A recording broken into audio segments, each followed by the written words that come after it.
We are going to read a beautiful poem that is The School Boy.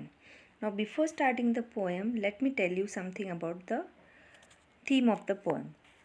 Now, the school boy. Here, this poem is actually of those kind of children who find school as a cage. ये poem उन बच्चों के लिए है जो school को एक तरफ से एक पिंजरे की तरह समझते हैं, जहाँ पर एक क्लासरूम में बैठना, then strict teachers, restrictions, discipline, and learn only within that books, looking in those books, और बस मैडम बोल रहे हैं आप पढ़ रहे हो. So some children try to learn, वो नेचर से ज़्यादा सीखना पसंद करते हैं. ओके, तो यहाँ पर ये जो द स्कूल बॉय है, it is of that boy who thinks that school is really a very boring place, and he thinks that a child should not be bound in restriction to learn something. Okay, so before starting moving towards this poem, let me introduce you to the poet first. Okay, so the poet is written by the very famous poet named William Blake. The name of the poet is William Blake, who wrote many such beautiful poems. Now first let us see when he was born. He was born on 28 November in London. He was an English poet, painter and printmaker. Beside that, he was also known for his expressiveness, means his poems are quite different. They have some expressions, feelings in that, and creativity. Now beside this achievements, he wrote many such poems, and his notable works are Songs of Innocence and of Experience, The Marriage of Heaven and Hell, The Four Zoas, Jerusalem, the Milton, many such things he wrote. Okay, he died on 12th August 1827 at the age of 69. Okay, now let us move toward the poem. The schoolboy in the poem is not a happy child. What makes him unhappy? Why does he compare himself to a bird that lives in a cage or a plant that withers when it should blossom? So here he want to say that the schoolboy in this poem is not a happy child. He is not happy with his school life. What make him unhappy? What are the things which he don't like? कौन सी ऐसी चीज़ है जो उसको sad करती है? Why he feels unhappy, and why does he compare himself to a bird that live in a cage? Now in this poem the boy is comparing himself to a bird. वो अपने आप को उस पंछी से compare करता है जो एक पिंजरे में कैद है, या फिर उस प्लांट से, उस पौधे से डेट विदर्स, विदर्स मतलब मुरझा जाना, वैन इट शुड ब्लॉसम, यानी जब पौधे के ऊपर जब फूल आने लगते हैं और वो खिलने का समय आता है, और जब खिलने के समय उनको तोड़ दिया जाता है, वो मुरझा जाते हैं. ठीक है, तो वो उन प्लांट से, उन पौधों से अपने आप को कंपेयर करता है. तो let's see why he is doing such comparison. I love to rise in a summer morn. Okay, I love to rise in a summer morn when the bird sings on every tree. The distant huntsman winds his horn, and the skylark sings with me. Oh, what sweet company! Now I love to rise in a summer morn. Here I is who? The boy, the school boy. Okay, the speaker. What he says, he loved to rise in a summer morn. Morn here means morning. तो वो कहता है कि सुबह सुबह जब summer की morning होती है तब उठना उसको बहुत अच्छा लगता है. When the bird sings on every tree, सुबह सुबह जब सारे बर्ड्स पेड़ों पर होते हैं और उनकी चहकने की आवाज़ आती है, तो he loves singing of those birds. The distant huntsman winds his horn. Distant here means far. ठीक है, huntsman means वन शिकारी जिसको हम कहते हैं. ठीक है, विंड्स का मतलब यहाँ पर है ब्लो, यानी बजाना, और हॉर्न एक इंस्ट्रूमेंट होता है जो अक्सर शिकारी लोग जंगल में जब शिकार के लिए जाते हैं तो वो इंस्ट्रूमेंट बजाते हैं. That is said to be horn. The distant huntsman winds his horn and the skylark sings with me. The skylark is a kind of bird. and the skylark sings with me, oh what sweet company. So here the boy, the speaker, enjoys the sweet company of whom? The skylark, who sings with him. He says that he also sings along with that bird. When the bird sings on every tree, okay, and when the distant huntsman winds his horn. So he loved these things in the summer morning. But to go to school in a summer morn, oh, it drives all joy away. Under a cruel eye outworn, the little one spends the day in sighing and dismay. But to go to school in a summer morn. Now here he is putting the condition, लेकिन अगर उसी summer morning में school जाना पड़े तो ही drives all Joy away, यानी उसकी सारी जो खुशी है वो सारी ख़त्म हो जाती है. ठीक है. Under a cruel eye outworn, क्यों?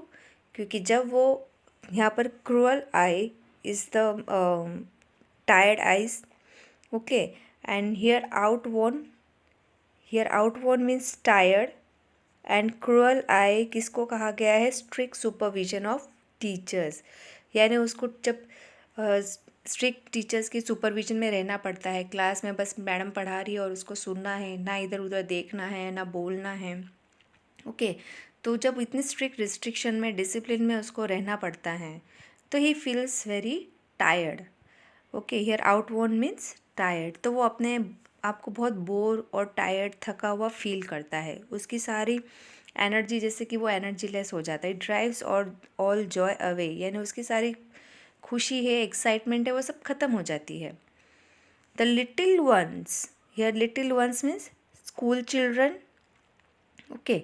सो the little ones spend the day in sighing and dismay, यानी सारे बच्चे पूरा दिन कैसे बिताते हैं?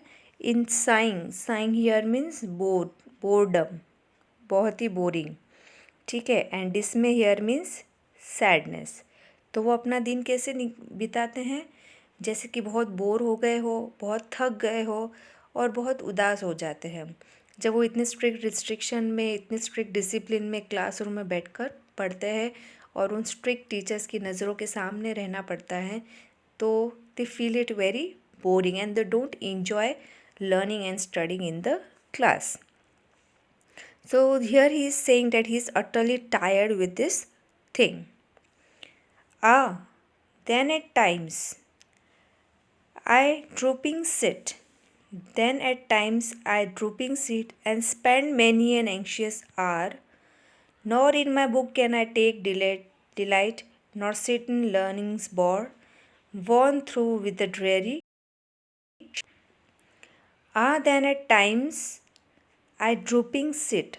ये drooping का मतलब है झुक कर, मतलब किताब के अंदर देखना, isn't sitting and looking into the book.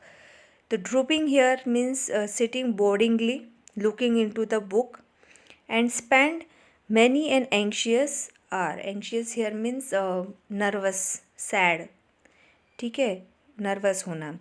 तो वो कहता है कि फिर वही झुक कर किताब में देखते रहना और बोर होते रहना. तो इस तरह से he spends his time, he spends an hour, इस तरह से उसका टाइम बीतता है. Nor in my book can I take delight. तो इससे क्या होता है? When the teaching is not interesting and when a child does not find any interest in the teaching of the teacher, तो he can not find any delight. Any delight means happiness, excitement in his studies. उसको फिर book में कोई interest नहीं आता है, ना पढ़ने में इंटरेस्ट आता है. Nor sit in learnings bore. Here learnings bore means actually a kind of garden, जहाँ पर बच्चों को ले जाया जाता है नेचर में कुछ पढ़ाने के लिए, चाहे वो फ्लावर्स से रिलेटेड हो, ट्रीज से रिलेटेड हो, बर्ड से रिलेटेड हो.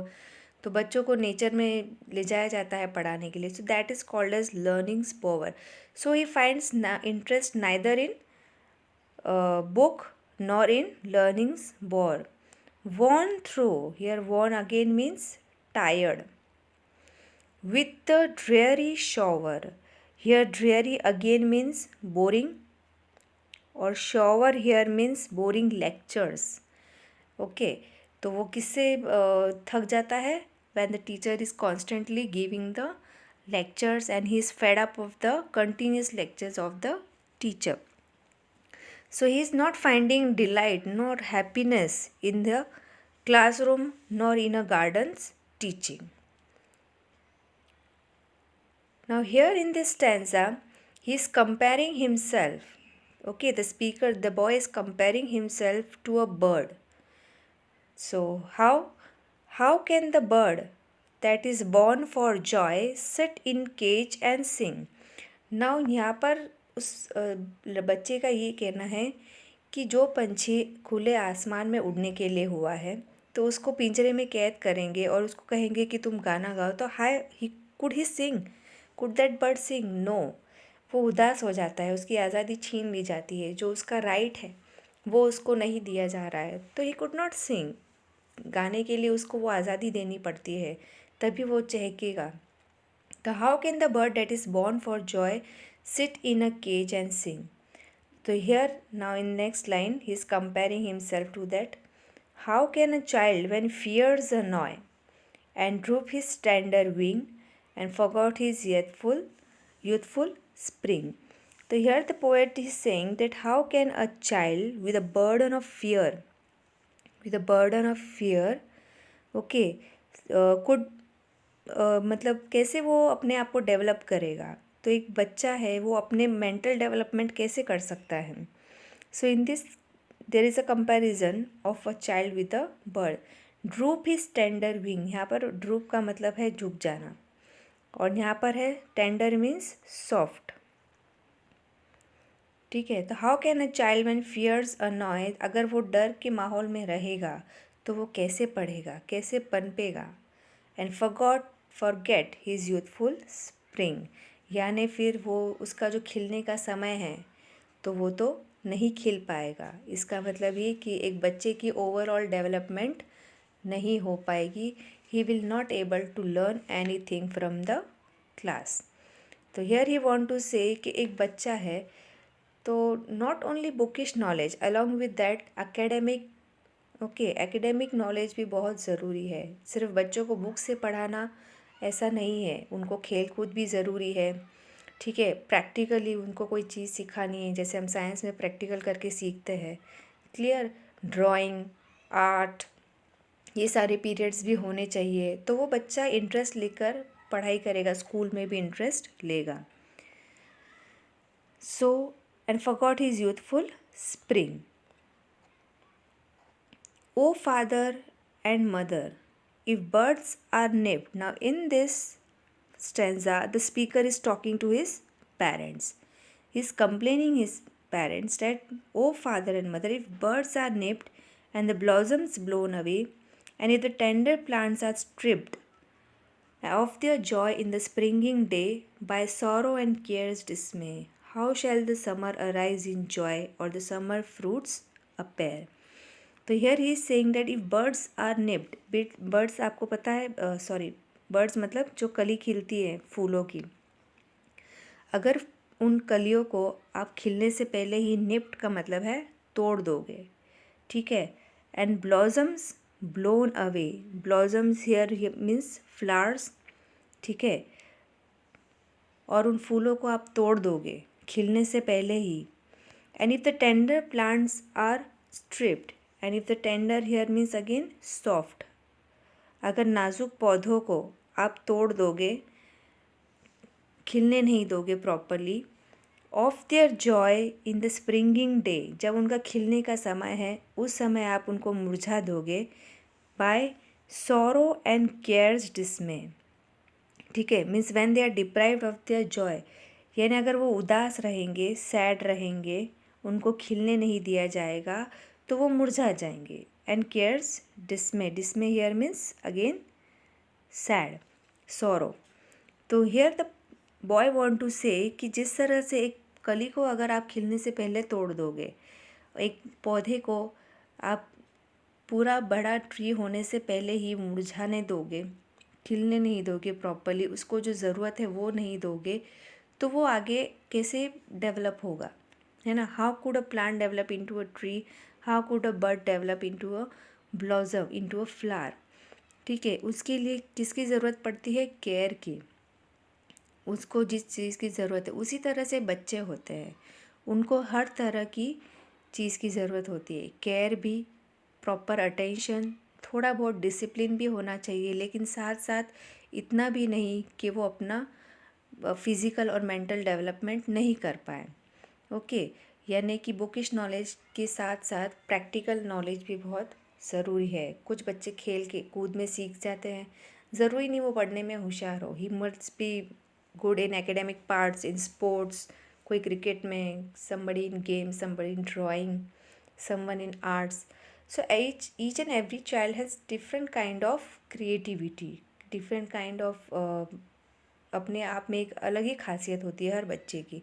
तो it's not necessary that a child who is not good in studies is not good in anything. Okay, तो ये बात गलत है। तो a child should get overall development. So here this thing he want to say. So this here the boy is interested in learning by nature. उसको nature से सीखना ज़्यादा अच्छा लगता है। तो here he says अगर इसी तरह से होगा, इफ़ यही चलता रहा, तो how shell the summer arise in joy. तो फिर जब समर सीज़न आएगा, तो जब ये फूल ही नहीं खिलेंगे तो सारा एनवायरनमेंट, नेचर कैसे खिलेगा? वहाँ पर नेचर में खुशियाँ कहाँ से आएगी? अगर फूल नहीं खिलेंगे, कहीं पे हरियाली नहीं होगी, तो how one could enjoy the summer. और द समर फ्रूट्स अपेयर। यहाँ पर summer fruits appear means the boy is saying, तो फिर इससे बच्चे का ओवरऑल डेवलपमेंट नहीं होगा। So it's about the sorrow and unhappiness of the child. He is not happy with his school life, the kind of teaching being done in the school. So the sorrow and unhappiness, it's about the freedom which the child wants, but he is not getting in his school here. Okay,